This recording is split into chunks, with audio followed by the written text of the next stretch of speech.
বাংলাদেশের ইতিহাসে যতগুলো কলঙ্কিত নির্বাচন হয়েছে তার প্রায় সবই হয়েছে শেখ হাসিনার আমলে।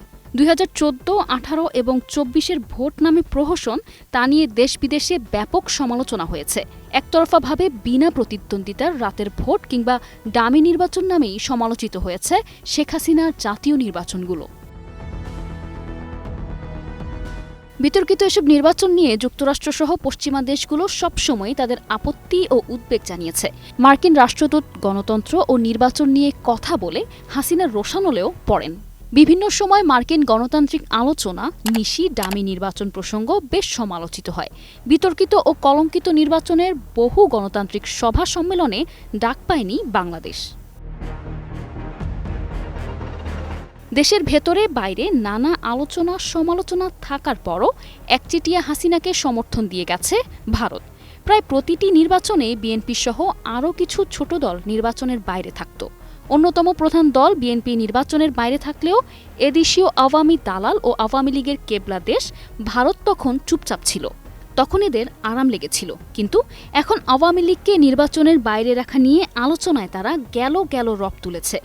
আওয়ামী লীগকে নির্বাচনে না নিলে সেটি অংশগ্রহণমূলক হবে না এবং নির্বাচন সুষ্ঠু হবে না বলে বারবার জিকির তোলা হচ্ছে। বাংলাদেশের রাজনীতিসহ বিভিন্ন ক্ষেত্রে নিকটতম প্রতিবেশী ভারতের প্রভাবের কথা সচেতন মহলের জানা। সম্প্রতি ব্যাংককে ডক্টর ইউনূসের সাথে ঐতিহাসিক সাইডলাইন বৈঠকে মোদি বলেছেন, আওয়ামী লীগকে যেন নির্বাচনে বাধা না দেয়া হয়। বাংলাদেশে নির্বাচনে আওয়ামী লীগকে ইনক্লুসিভ ভোটে রাখার জন্য মোদি প্রস্তাব দেন। বিএনপিকে নির্বাচনের বাইরে রেখে বারবার নির্বাচন করেছেন হাসিনা।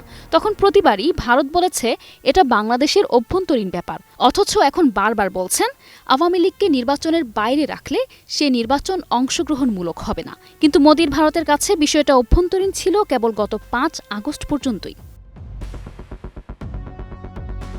সেদিন ছাত্র জনতার অভ্যুত্থানে শেখ হাসিনার সরকারের পতন ঘটলে রাতারাতি ভোল পাল্টে যায় দিল্লির কর্তা ব্যক্তিদের।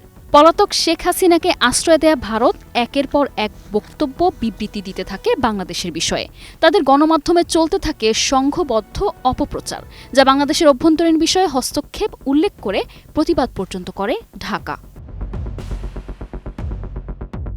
অভ্যন্তরীণ বিষয়ে ভারতের নাক গলাতে চাওয়ার সবশেষ নজির দেখা গেল গত 7 মার্চ। সেদিন সাপ্তাহিক প্রেস ব্রিফিংয়ে বাংলাদেশের বিদ্যমান পরিস্থিতি প্রসঙ্গে এক প্রশ্নের জবাবে অন্তর্ভুক্তিমূলক ও অংশগ্রহণমূলক নির্বাচনের প্রত্যাশা ব্যক্ত করেন পররাষ্ট্র মন্ত্রণালয়ের মুখপাত্র জয়সওয়াল।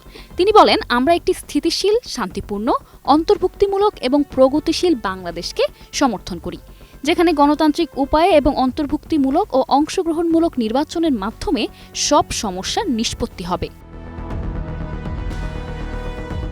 ভারতের এমন দ্বিচারিতা নিয়ে বহুবার প্রশ্ন উঠছে। অনেকেই তাই উপহাস করে বলছে আওয়ামী লীগের কেন্দ্র দিল্লি।